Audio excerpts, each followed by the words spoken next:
it's really just that they have a cancer diagnosis and that they either live in Acadiana or are being treated in Acadiana.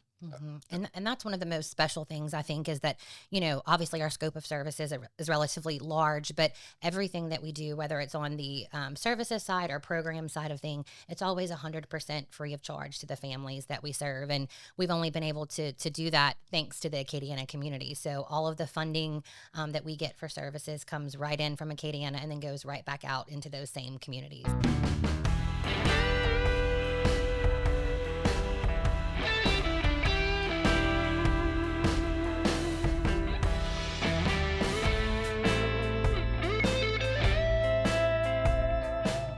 Glad to have you. I'm Carter Simino, host of AcadianaCasts Presents. You can follow us all over social media. The website will be up and running soon. I've been saying that for the past few episodes. But hey, that's the price of admission when it comes to running a business. You never know what you're going to get. It's like a box of chocolates sometimes. I'm quoting Forrest Gump. Let's get to the root of why we're here today. We're here with two representatives from Miles Perret Cancer Services, Ms. Sherry Hernandez and Tim Rinaldi. And I met Sherry a few years ago when I was working for News 15, working with Miles Perret Cancer Services, doing some stories, games of Acadiana, and we're here talking about their 25th year of existence. They've been around helping people around the Acadiana area, serving over a 10-parish region for 25 years. So we're going to introduce them here right now. Sherry and Tim, thanks so much for joining us today here in AcadianaCasts Presents. Thanks for having us. Yes, of course. So 25 years, that's wild. There's no question behind it, just 25 years. How long have you been involved?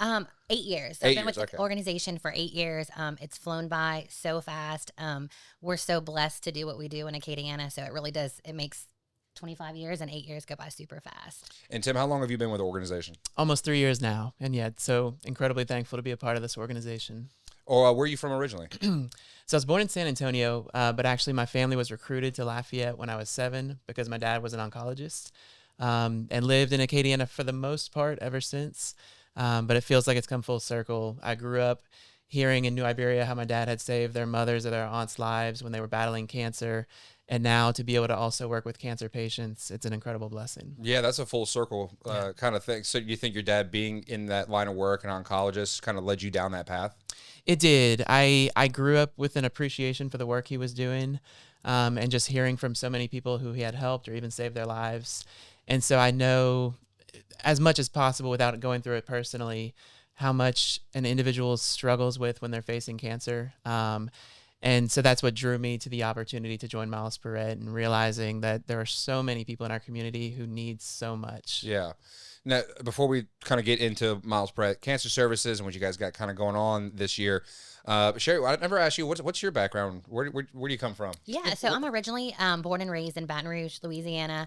I moved to Lafayette to attend UL and met my husband, my now husband, my last semester of college, and been here ever since. So actually, funny enough, I've been here for 25 years, ironically also, and never looked back. So I love this area and so blessed now to be a part of the organization. And of course, one of the things we talk about at the office, kind of one of the phrases that we share is, we're neighbors helping neighbors, but we often, have internal staff meetings and things like that. And where we talk about what brought each other to the organization. And it just goes to show you that all of us know someone that's affected by cancer, especially our staff and internally. And it's really neat to see how many full circle moments that we have just internally, but externally as well. Yeah, no, I love that you said, the neighbors helping each other. Like this, where we're shooting this is in the Love of People office, a nonprofit here, and they're a sponsor of the show, big supporter. And their slogan is helping others, help others. Mm-hmm. Putting on events and helping people who want to give back to a cause in the community but don't know how. We kind of help them, guide them through that process. And so, helping others, help others. I feel like that's kind of a mantra that Miles Perret Services can kind of relate to as well. Absolutely. Again, we all know someone that's been affected by cancer, and you realize that we see that every day, with the work that we do. So it's really neat to see all the full circle moments that we have, within the community, but then within our organization as a whole as well. Yeah, you guys serve 4,000 people in Acadiana? That's right. So we, as you mentioned, we cover 10 parishes in Acadiana. So a lot of cancer survivors and families in those areas. The fortunate and unfortunate thing is that, we're continuing to see the numbers rise. So last year alone, we had over 4,000 families come through our doors. And since we opened our doors, it's been over 26,000 families that we've been able to help and provide cancer services for. Wow. And as you were kind of mentioning, as we were kind of setting up, there's kind of almost, even though you guys have been around for 25 years, there's a disconnect in this community about what you guys do. Yeah. Would you like to address that? Sure. Well, and I guess again that's a good and a bad thing. The fortunate and unfortunate thing is that a lot of families don't really realize the true scope of what we do until they themselves or a family member are unfortunately affected by cancer. So even though we've been in the community for 25 years, a lot of outside families still think that we treat cancer or that we do chemotherapy or radiation or things like that. And we like to say, we do everything but that. So our main mission and goal is to really fill in the gaps with cancer care based on what those individual patient needs are. Mm-hmm. Yeah, and just to add to that, I mentioned joining about 3 years ago. I got a lot of comments from friends like, "Oh, y'all do great work. Is it research? Is it you help just kids or the elderly?" But really, we don't do the research. We support Acadiana families who are battling cancer. Sorry, I lost my train of thought. And there are no qualifications. It's really just that they have a cancer diagnosis and that they either live in Acadiana or are being treated in Acadiana. Mm-hmm. And that's one of the most special things, I think, is that, obviously our scope of services is relatively large, but everything that we do, whether it's on the services side or program side of thing, it's always 100% free of charge to the families that we serve. And we've only been able to do that thanks to the Acadiana community. So all of the funding that we get for services comes right in from Acadiana and then goes right back out into those same communities. So I love it. Homegrown. Absolutely. I'm just kind of reading just a little document that you sent me, but all y'all services are always provided at no charge and include things like medical supplies, wigs and head coverings, nutritional supplements, durable medical equipments, mastectomy supplies, transportation assistance, and prescription assistance, just to name a few. Correct. I can't imagine the things that the door that opens that families have to now deal with when it comes to a cancer diagnosis. Absolutely. Well, and that's one of the hardest parts, is often when we think of a cancer diagnosis, you think of, the doctor visits, the treatment, and just the expense that's associated with that. But far too often we forget about all of the other things that are included with that, which are a lot of on that list that quality of life that you named. Quality of life, individual patient needs other than treatment. And that often gets overlooked. And many times, when a patient goes in and they're getting ready to start treatment, their doctor will hand them a list of all of these things that they need. And it can be everything from lotion or soft bristle toothbrushes or just, little insignificant things like that. But at the end of the day, based on the particular type of cancer and care that's needed for that, there's a lot of areas that go unfilled. And so that's our main focus, is to fill in those gaps and really meet those patients where they're at in their journey and be able to facilitate those interstitial services, however that looks for a patient and their family. Mm-hmm. Now, I can't imagine, obviously, it's a nasty disease that can just take over and destroy your body in many different ways, but the mental toll that it weighs, I can't imagine just that first meeting with a new patient when they come to you guys. Like, what's kind of the average? I know everyone's different. Everyone's a snowflake, the individual. Everyone's different, of course. But what's kind of the average temperament or tone of some of these patients who are coming in? Well, I think the best part of what we do, and the best part about that question, is that we see patients all across the board in their journey. So sometimes it's the same day of diagnosis. We have patients that come through our doors, their doctor mentions Miles Perret to them, like go to them for services, and we see them within the hour of receiving a cancer diagnosis. Sometimes it's a little bit harder. Maybe they're not ready to wrap their head around, facing a diagnosis. So it may be months down the road. So we really see patients on all walks of life, all walks of their cancer journey, and in all stages. So it really varies, but I think that's one of the best parts, is that we're able to really meet those patients again where they're at in their journey. Yeah, and one thing, if you visit Miles Perret, you'll see immediately is from the beginning, they were very intentional with the layout and the furniture and the feel of the environment. So when our clients walk in, they go into what we call the living room.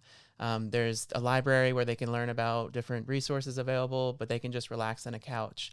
And our service coordinators, we don't require appointments, but our average wait time is less than 2 minutes. We want to be ready for them whenever they show up.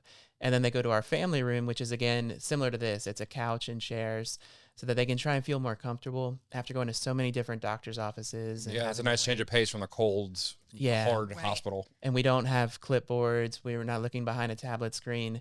We want them to know that we are there solely for them, to listen, and then to let them know of the many different ways that we can help them. Sherry's walked through a few of those ways, but we've been around for 25 years learning firsthand exactly what cancer patients need in many different ways. And from the beginning, we've had very close relationships with the local oncologists and other healthcare providers. So we get firsthand accounts of maybe new medicines available or other services and programs. For instance, our nutritional supplements have been the most requested service from the beginning, because so many cancer patients need supplements to consume enough calories to maintain their treatment. But oftentimes it's not covered by insurance, and they're incredibly expensive. If you go to Walmart and look at a case of supplements, many of our clients can't afford that. So we do services like that we know are incredibly needed, but we're also very intentional about what other organizations are doing. So we don't want to duplicate efforts. And that's what makes us so confident that when someone chooses to contribute to our mission, we know that their money is going to someone who very much needs it and it's not being wasted, which we're proud of.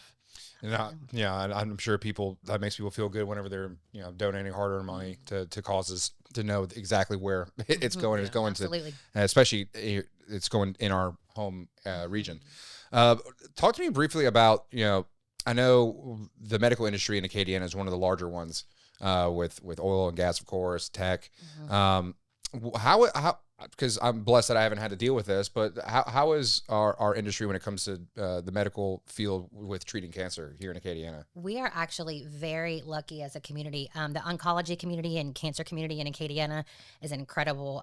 Over the years, for many years, we've had the privilege to have some amazing doctors come to this area, and still to this day. So as a whole, the Acadiana community is really blessed with the oncology services that we have to offer. And obviously there's still a lot of patients that will go to places like MD Anderson or even, Texas Children or things like that, for specialty services. But for the most part, the majority of our patients are treated locally and by some amazing oncologists that, we've been able to bring to this area. And we have such a great relationship with the different hospitals. Our clients, the vast majority of them are referred to us by their oncologists and their nurses, which is so great for us that we are getting their info and we can immediately reach out and let them know how we can help them. And we've met with many of these oncologists recently, and they want to help their patients however they can. And in many cases, that means connecting them to Miles Perret. And we've got such good people here. Hank Perret and I yesterday actually met with the CEO of Lafayette General, and his first question was, how can they better support us in our effort to help cancer patients in Acadiana? I mentioned living most of my life here in Acadiana. My wife and I moved to Boston from 2016 to 2018. But when we came back, we wanted to really settle down for good as we were raising our family. And when I joined Miles Perret, that's when I realized how incredibly blessed we are to be here. Like, one of my favorite parts of my role is meeting many people like yourself who just want to help in any way they can. That doesn't mean, someone is offering to write $100,000 check every day, but they want to give their time and they legitimately want to help however they can. And I think that's what we have here that's so special. And we hear that a lot, especially like when we have a lot of times we'll have outside organizations from other states or other cities come in to kind of just even see what we do as an organization and how our workflow is. And that's kind of the general feedback that we get, that the people that come into the Acadiana area that aren't familiar with how, we operate as a community are just so blown away by the support we get on all aspects, whether it's, volunteer time, support through donations, or just the way that this community supports each other. I mean, everyone's always so blown away by that. Yeah. Now, by the way, if you do want to write $100,000 check, they will say yes. That's right. And like you said, it does all stay local. So, you mentioned we cover a 10 parish area, but that's one of the really special things about our organization is we say it stays local, but it really does. All of the funding comes into the organization and goes right back out into those same 10 parishes to help patients in those areas. So it's not, going up north or to another state. It really is all staying in our 10 parishes. Okay, let's do a quick little segue. I'm going to put you to the test. Oh goodness! I need you to name all 10 parishes, and then y'all can do a teamwork exercise here. It doesn't have to Sure. just be one person. So Acadia, Yep. Evangeline, Jeff Davis, St. Mary, St. Landry, Lafayette, Lafayette. Iberia, Vermilion. Did we get St. Martin? We didn't get St. Martin. Okay. What are we missing? We're missing one. St. Mary? I think You say we of said oils? Let's that. say Of oils. Oils. There we go. Got Okay. it. Ding, ding, ding. Yeah. Now, there are people who argue that Avoyles is not Acadiana, but also if you ever go to Avoyles Parish, it's Cooness Central. So That's right. That's right. now, how often do you get to chat with the Perret family? Well, and that's one of my most favorite things about Miles Perret. Carter, you and I talked a little bit about, the legacy of Miles Perret, which many people may not even realize was a real person. And 25 years ago. right. And that's everything that we do is based on Miles's legacy. And so that's one of my favorite stories to share. Miles was diagnosed when he was around 8 years old and, unfortunately passed away from his cancer diagnosis. But during his journey, he was one of 5 boys at home. So Hank and Debbie Perret had 5 sons that were all relatively close in age and, still needed to live a normal life and normal family. And so their journey with Miles really taught them firsthand experience of, not only what, a pediatric patient goes through, but what the family goes through as well. And so after Miles passed away, they realized that there was a real void in the community for an organization that, really rallies around families and offers families those same types of services that, that they saw from the community. And so that's kind of how, Miles Perret came about.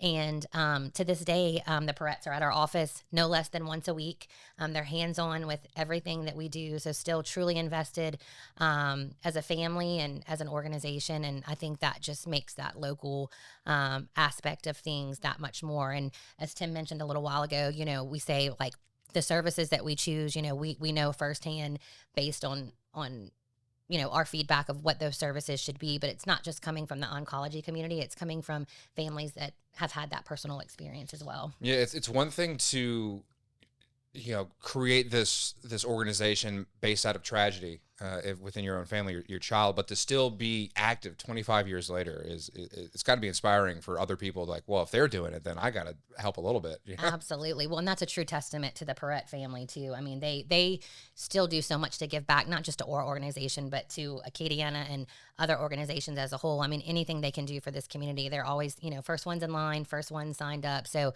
I think, it's really been a privilege to know them and work for them, but they've really brought it full circle for sure. Yeah, and for me, my wife and I actually now have 5 sons. Yeah.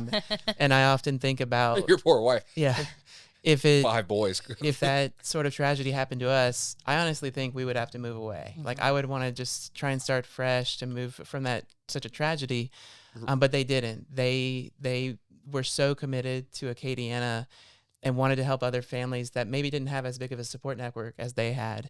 And actually, when they started the organization, they didn't want to name it Miles Perret. They wanted to name it something more generic, but the marketing advisors or consultants told them, you really got to use the name and honor his legacy. And we've done that ever since. And it's just such an incredible blessing. We see his portrait every day in the office and know that we are helping to carry on his legacy, and I'm confident he still plays a very active role in our mission. So absolutely. Well, and I know we'll probably talk more later about some of our events and stuff, but anytime we're brainstorming or having discussions, especially with Debbie Perret at the office, Miles is always in, the back of our mind, and she always mentions when we're talking about a particular event or whatnot, like that he would be the first one in line, or that, that he would be the first one to do this. So even going as deep as some of the events that we have, we're still keeping him in the back of our mind when we're planning things for the community as well. So, and this isn't the first time I've heard you tell the story of Miles Perret, and knowing you for a few years now. But every time you do, you tell it with so much empathy and love. My question for you, Sherry, is how are you able to relate so much to a child pass away that you didn't even know? Right. Well, and I think that definitely goes back to the Perrets. I mean, they, when you meet them, you just want to give them a hug. It's not like meeting this, family that's untouchable. I mean, they just exude love and community. And so I really think it starts with them, and then it trickles down through our organization, through myself, and then back out into the community. But Miles' spirit, like as Tim mentioned, it's strong and it still lives on. And, I never had the opportunity to meet him, but I mean, even just walking the halls in our office and having staff meetings, and his spirit is strong and still lives on. And it makes it really easy to continue to share his legacy and the work that we do to, support other families that are going through that same diagnosis. Well, definitely want to talk about some of these events. But first, this might be a little bit too inside baseball, but I'm going to ask it anyway. Tim, as executive director, from like an operations standpoint, are you looking at other organizations like this in other states and what they're doing in order to try and bring that back here? So yes, great question. And that was when I committed to joining. I had about a month before my first day, and that was my mentality. There's got to be other organizations doing this work. What can we learn from them? And I was actually blown away by how hard it was to find similar organizations. Wow. Yeah, there's a handful, and I've learned of a few more since joining. But you would think the major cities all would have their version of Miles Perret. And even though I used to be in software sales, so I was very good at Googling and finding what I needed to find. I had trouble finding similar organizations. And to Sherry's point, I think it's because our community here is so unique. We've had people visit from major cities who want to see games of Acadiana to see if they could do it themselves. And they were blown away and immediately came to the conclusion that they couldn't, that we have such a strong volunteer base, such a great relationship with the hospitals, that you can't just make that happen anywhere you want to. It took many, many years to get to where we are now. But that's also why we're so excited about what the future holds and what we can continue to build and expand for Acadiana.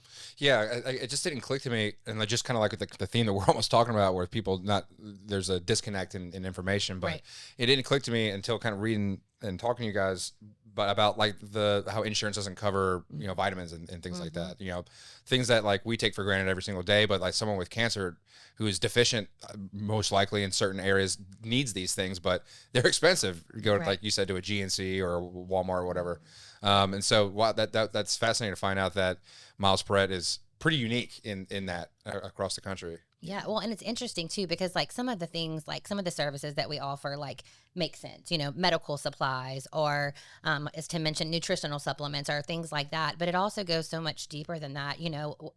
We offer a ton of wound care supplies, and that's stuff that people don't even think about, whether it's Band-Aids or bandages or tracheotomy supplies. I mean, you could go way down the rabbit hole with it, but there's so many things that are super important, to certain patient care, and we're able to help facilitate all of that at no charge. So, but let's talk about Games of Acadiana.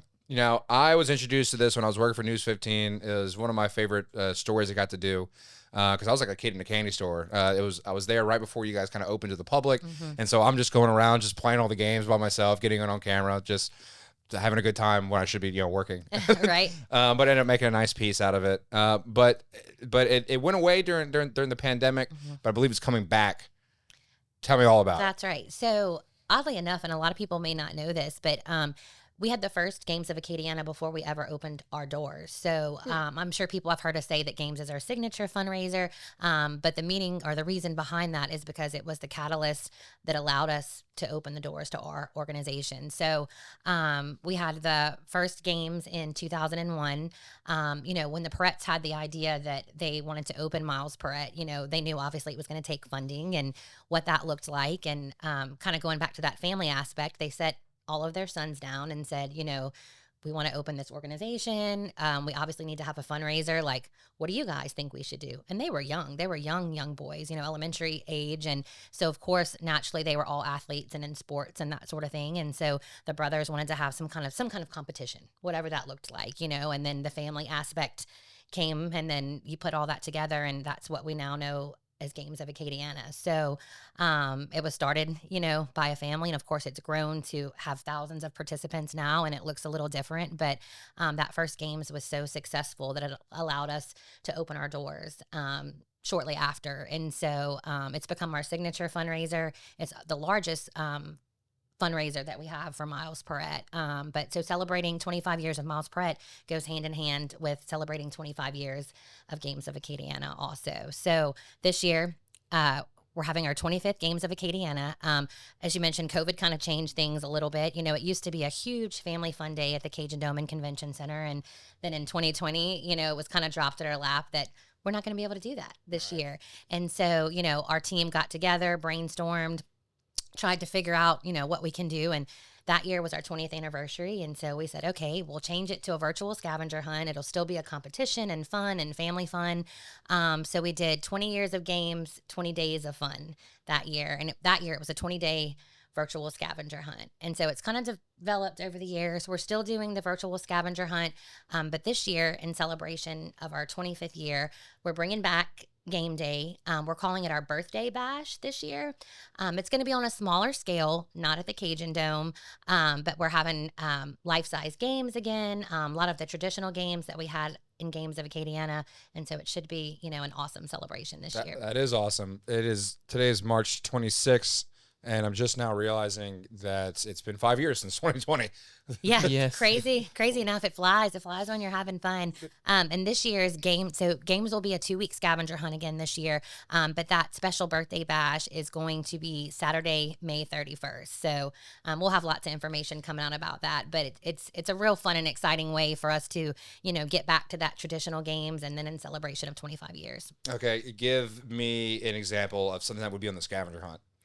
Oh goodness. So it changes every year. That's the fun part, but also the hard part. So You should. Yeah. yeah. So we have this year, it's over 70 missions and activities that we have available. And every year of the scavenger hunt, it's all brand new missions, and it's never less than 50. So Wow. Our team, you know, we put our heads together and come up with some fun stuff, but it's everything from, you know, finding a license plate with certain numbers, or finding 2 cars parked next to each other that are the same color. So it's typical scavenger hunt, things like Find that. a Jeep with a duck on it. Right. Yes. So things like that. Find one of those cult members. All kinds of stuff. And then we also have some activity-based missions, as we call them too. So we'll give you a task that says almost like performance-based missions, I guess, if you will. You know, show us your best hula dance or things like that. So it's a good mix of things. And then for completing each mission, you get points. So they're all valued at different points values. And then every 10,000 points gets you into our prize drawing. Wow. How do you prove that you successfully completed a mission? So that's the coolest part. So Games of Acadiana, it's a virtual scavenger hunt. So it's all done through an app. It's an app called Goose Chase. So you download the free app, you would search this year's Games of Acadiana, and then once it goes live, all the missions are listed there for you. And so you just click on each one on your phone. It tells you what to do, and it's either a video or photo evidence that you upload directly through the app. Now, are people paying for the app? They do not. So that's really neat. So one of the things that's really important to the Perrets, and has been since the beginning, is that Games of Acadiana was free to the community. So it's our way to give back, to say thank you for supporting us. And we've been lucky enough to raise all of the funding ahead of time through our corporate supporters.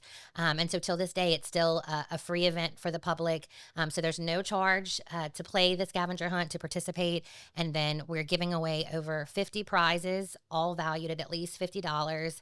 And then everyone goes back in for a chance at a grand prize of $10,000. Whoa. So I know that's Yeah. a lot of information to throw at you, but it's become a really, really neat new take on what we think of a traditional games. Wow. Oh man, I would. That's so mean of you guys. You know, helping out people with cancer, and then give someone $10,000. And you're like, Well, you that want to give it back? right. So that's been really neat as well, is that, you know, we raise all of the money for the organization ahead of time, and even that donation is not directly coming from the organization. So we have corporate sponsors that support us through all of our gifts. So all of our gift cards are donated through local restaurants and businesses, movie theaters, that sort of thing. And then same for our cash prizes. So all of that funding is donated through corporate sponsorship. So yeah, so these from a sponsor perspective, you know, where's like their visibility? Is it in the app? Like, it's everywhere. So depending on the level that they're at, I mean, it's everything from pre-event advertising, billboards, newspapers, magazines, television commercials, all of the traditional marketing avenues. And then, of course, in the game, each sponsor is assigned to a mission, so they'll have their logo appear in the game. We do posters around Acadiana, all different types of advertising. So based on what level they choose, there's a variety of perks available. But we really saturate the area with highlighting our sponsors in any way that we can. okay. And that's another reason we're excited about the in-person event with the birthday bash is that's another opportunity for in-person exposure for our sponsors. And then with the larger sponsors, we get to get really creative with them and come up with missions that resonate with their brand. McLaugh is one that I think of because they've been an awesome supporter of games for many years. They're the McDonald's franchise, and so we get creative with their team to come up with different missions that reinforce what they're doing in Acadiana. Yeah, no, make laugh. Really good for our community. We're friends with them as well. But I got a question for you. If AcadianaCasts were to sponsor games next year, do I help choose the mission of which? So it depends on what level sponsorship that you're at. But I'm already telling the answers no. Already ready to go. And we're always welcome to feedback. Like, you know, we have really great relationships with all of our sponsors. So we're always willing, like, a lot of them have great suggestions. Sometimes they're way over the top, but usually if it's something that we can like make work and make it fun, then we'll try to facilitate that and let them, you know, help us choose what we're doing as a mission. I would do something just like to prank one of my friends or something, like go find Gerald Grunig and just scream "Let's go!" at Oh yeah, there you go. There you go. You guys can just go do that right without the. I'm sure he would love that. I'm sure. Man, okay. And so when is this going on? So the virtual scavenger hunt kicks off on a Friday. So it's May 30th through June 14th. So you have 2 weeks to complete the missions, and they can be completed at any time during that 2 weeks. So you could do them all on the first day. You could do a couple each day, wait till the end. Are there like an order, or you can choose? You can choose. You can scroll through the list and you can choose at your will. Some are a lot easier because you can just go in your backyard and, you know, find an interesting bug and take a picture of it. And then sometimes, you know, you do have to maybe go down the street or, you know, get in your vehicle or that sort of thing. And then the birthday bash, the kickoff is that very next day. So it's Saturday, May 31st. We're going to bring back our Survivor Walk. So one of the things that was really special about Games of Acadiana at the Cajun Dome is that we always had an opening ceremonies, which featured a Survivor Walk. And that was kind of the kickoff to the day. And then after that ceremony was over, all of the games opened and gameplay started. And so this year we're bringing that back again. And so we're going to have a Survivor Walk where we're honoring all of our local cancer survivors, opening ceremonies. And then once that's over, all of the games will be open for free play. And so we're bringing back a bunch of our life-size inflatables again. I mean, again, some of our historical games that people know of, like our Win It in a Minute games and different things like that. So it should be a really awesome day to get back to that traditional game day, but just on a new level, a different level this year. Yeah, it's fascinating to kind of see it all evolve. Yeah, and you know, I mentioned having 5 sons. I'm very experienced in going to parties with fun jumps. Yeah. But we will have fun jumps that most families have never seen before. So it should be a really awesome day from 10 a.m. to 2 p.m. for the community. But we talk about the virtual event being 2 weeks. And I think there are some people, busy families, who see that and think like, well, I can't commit 2 weeks. But one thing, once they participate, they realize it might be a rainy Saturday afternoon. And if you want to spend an hour in your living room, you can knock out a bunch of missions and pass the day. So that's one thing we're really trying to push this year, to get more families involved, because it is right at the beginning of summer, oftentimes before summer camp or vacation. And many of the missions can be completed from home. It's not necessarily loading the kids in the car seats and driving all around town. And we get overwhelmingly feedback from families that it's such a great bonding opportunity. Yeah. And I personally can't participate because of the conflict. But my parents play with my sons, and they have a blast and they're super competitive. And whether people are looking for just a little bit of fun or to get really competitive, it's a great event. Yeah. Well, and it works for families, no matter what type of family they are, how much time they have. I mean, every 10,000 points gets you an entry into the prize drawing. So you could do just enough to get one entry. You could do all of the missions. If you run out of time, that's okay too. And then the app is free and to play is free. So there's no real commitment other than, just downloading a free app and, taking a chance to win some cool prizes. So Yeah, go play with your kids, people. Come on, Yeah. have a good time. well, and for us, we kept it during the summertime to stick with the traditional, games. Games was always in August. So traditionally it was always the first weekend after school started. And that was very strategic, where we were like, your kids go to school for a couple of days and then they're crazy because it's the first week of school. And so we would say, bring them to the Cajun Dome, let us tire them out. And after their first week of school. And so we wanted to kind of stick to that. So now the scavenger hunt starts like basically the first week of summer. So since it's a little bit of a different format, they just got out of school. Everyone's looking for something to do before summer vacation and summer camps and that sort of thing. So we're like, summer starts, and then you can hit the road having a good time with your family and bonding and earning some neat stuff. Yeah, I feel like there's a lot of like market research that goes into these kind of type of decisions. Oh, absolutely. Our team is very instrumental in, all of the aspects, but we get a lot of feedback from the community, of course, from our board of directors. And then just based on history, we're very good about, keeping feedback and notes from previous years. So anytime we're, changing things or coming up with a new concept, we really try to be conscious of that and what the community, really wants to see. How large is y'all staff? So we have 16 people on staff. Our volunteers, we have, I want to say it was around 400 over the course of last year. Mm-hmm. We actually just had a party for some of the volunteers who do the most.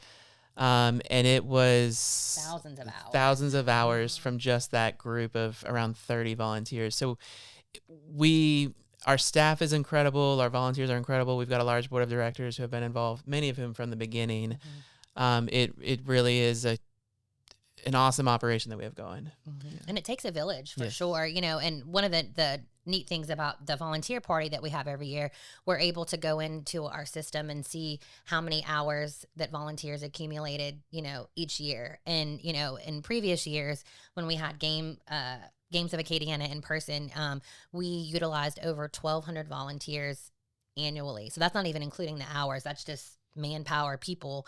And then, in running the reports for just curious just to see, how many volunteer hours we had over the last year. It was thousands of hours that were put in for, just people volunteering their time and all different aspects just to support our organization. So it's pretty special to see that. What makes an organization like this so successful?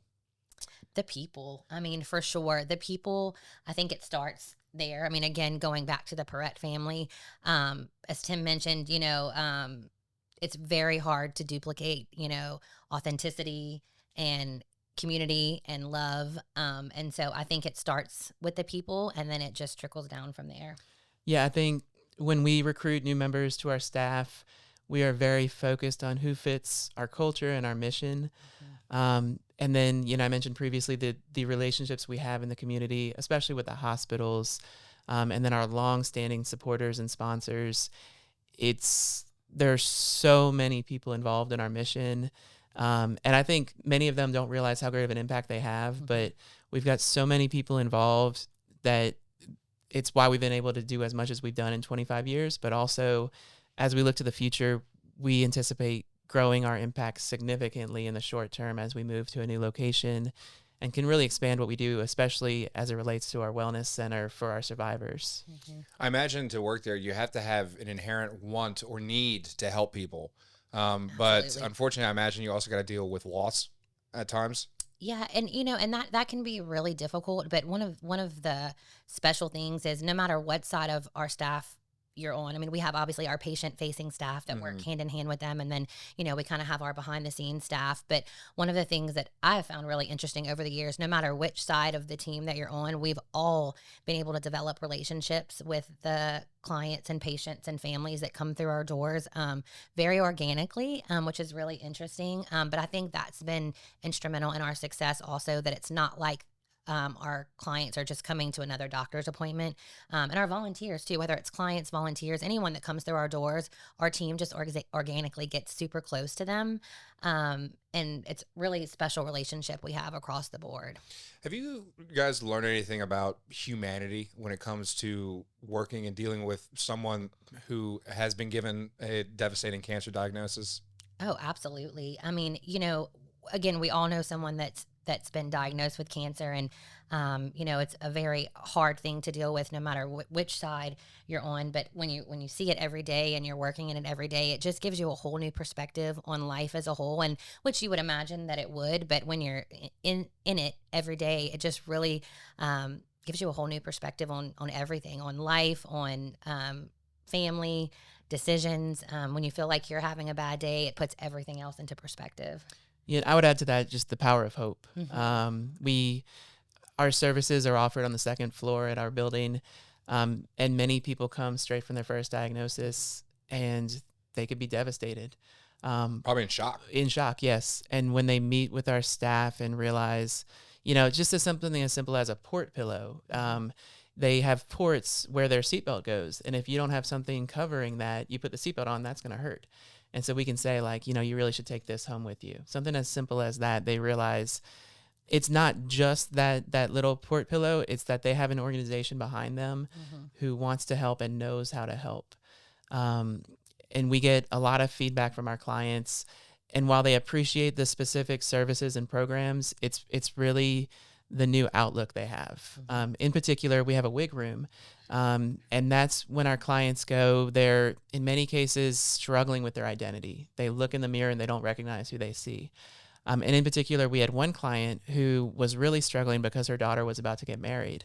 And she didn't know how she could joyfully celebrate her daughter's marriage or wedding without her hair. But when she found the right wig, she actually FaceTimed with her daughter the way her daughter had FaceTimed when she found her wedding dress, because she realized it was going to be a joyful celebration. And I think that's just a small taste of what we do each and every day. And actually, I came with a recent testimonial that I thought really spoke powerfully for what we do. Oh, yeah, let's hear it. So our client recently explained, "I have always been on my own, raising 3 children and providing for them and myself. During my life, I've tried to be there to help others and never ask for help for myself.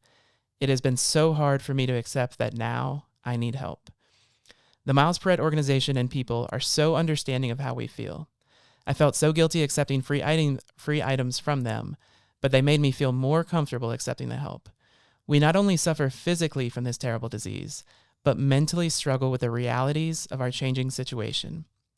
Miles Perret is very successful in accomplishing their mission." And Sherry and I have used the term survivor, and that actually, people often don't understand. Survivor doesn't mean they completed their treatment and they rung the bell. It means they were diagnosed. So someone is a cancer survivor from the moment of diagnosis.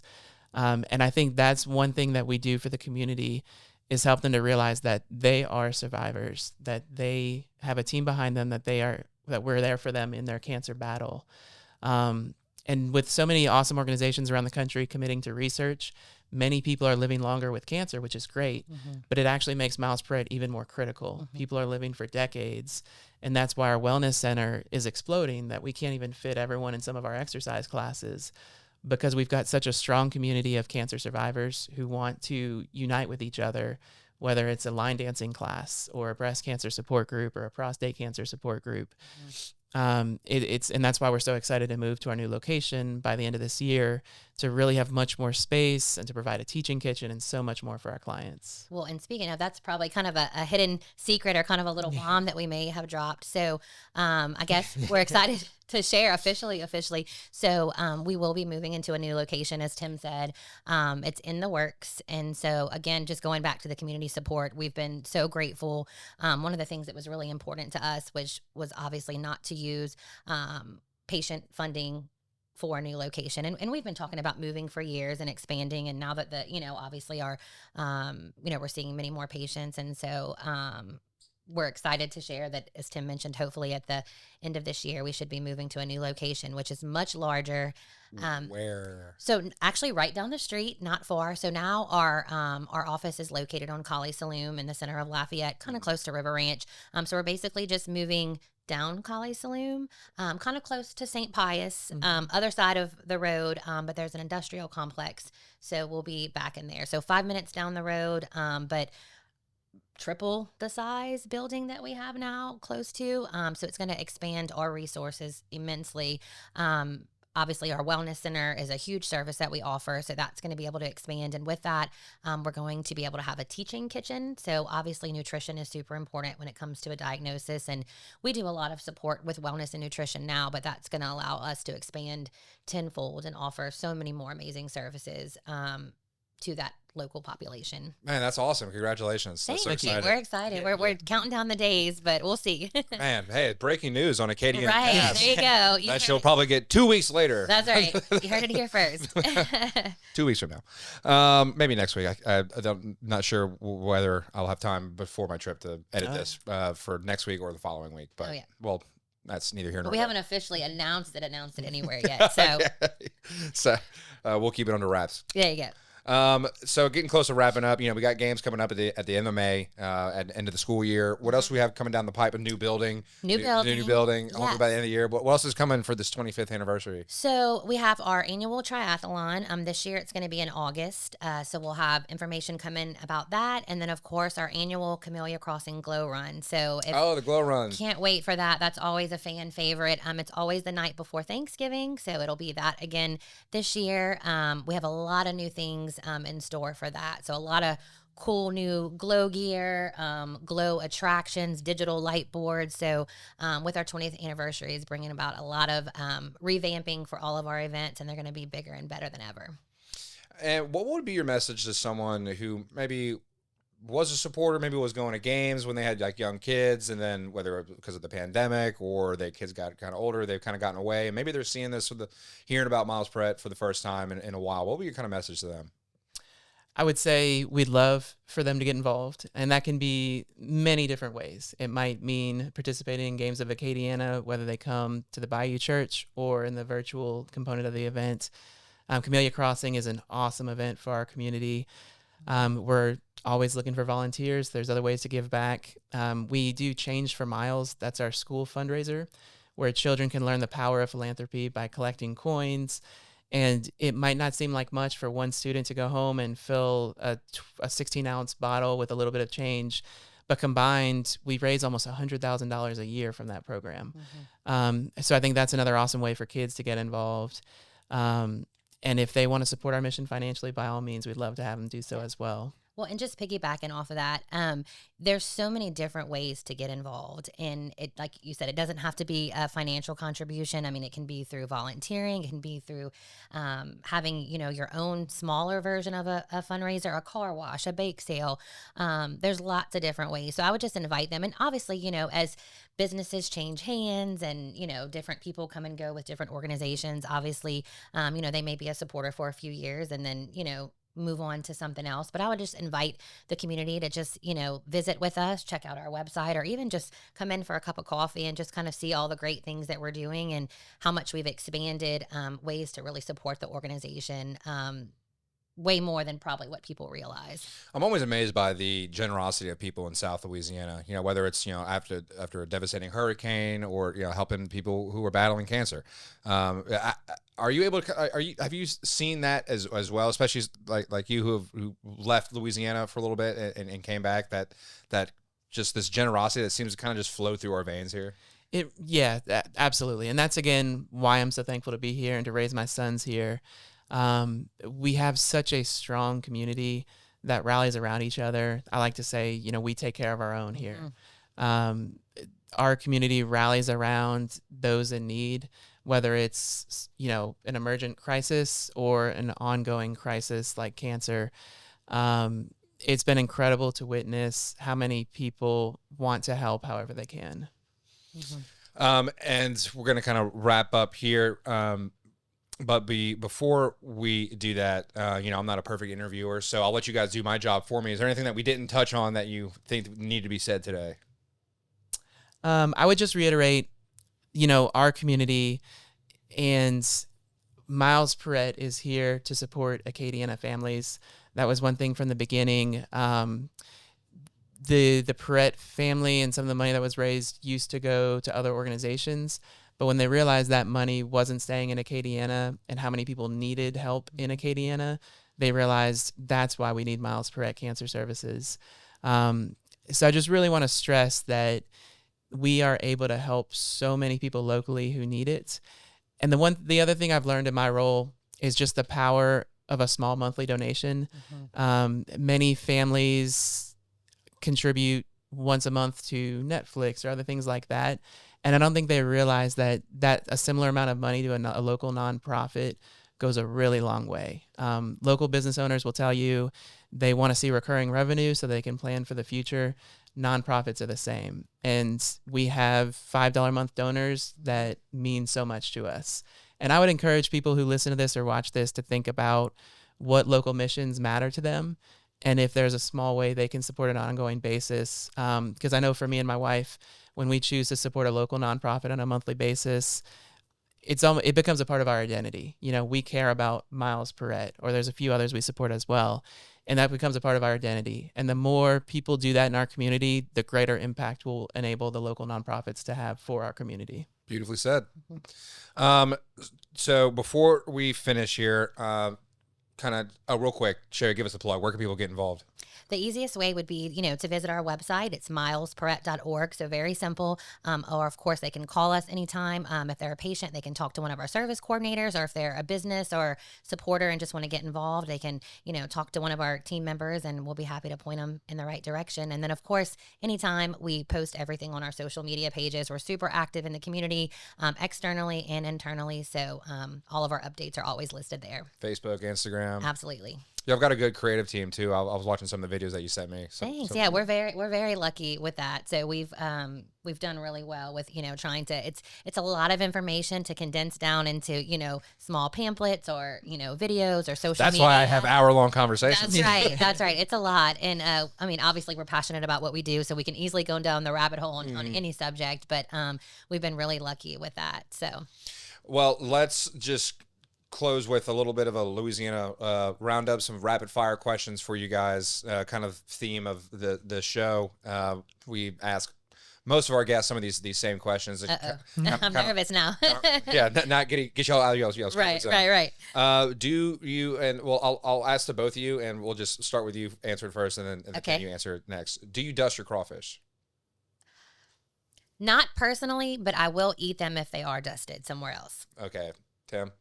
No, I am not the best person to ask, though. The last crawfish I had was at a Chinese buffet last night. So. Oh, no. We need to cut that out. I will say some of the Chinese buffets are getting pretty good at it. You live here long enough, you'll. Yeah. My sons were in heaven looking at all the options. Yeah. Oh, I'm sure. Do you put potato salad in your gumbo? No. Okay. Well, you're a Baton Rouge girlie. Yes, I love potato salad, but I like my food separate. Yeah. What is your least favorite street to drive on in Lafayette? Pinhook, easily, hands down. That's becoming a theme. The intersection of Pinhook and Kali Saloon. Mm-hmm. Yeah, right. Oh yeah, horrible. What is your what's your favorite festival in Acadiana? Festival International, for sure. Festival International. Yeah, it seems to be everyone's goat. Mm-hmm. If you are trying to get to Baton Rouge on a Friday, what time do you have to leave without hitting traffic? You want my honest answer or my PC answer? My honest answer is it doesn't matter when you leave. It's always taken me 3 hours. I once sat in between.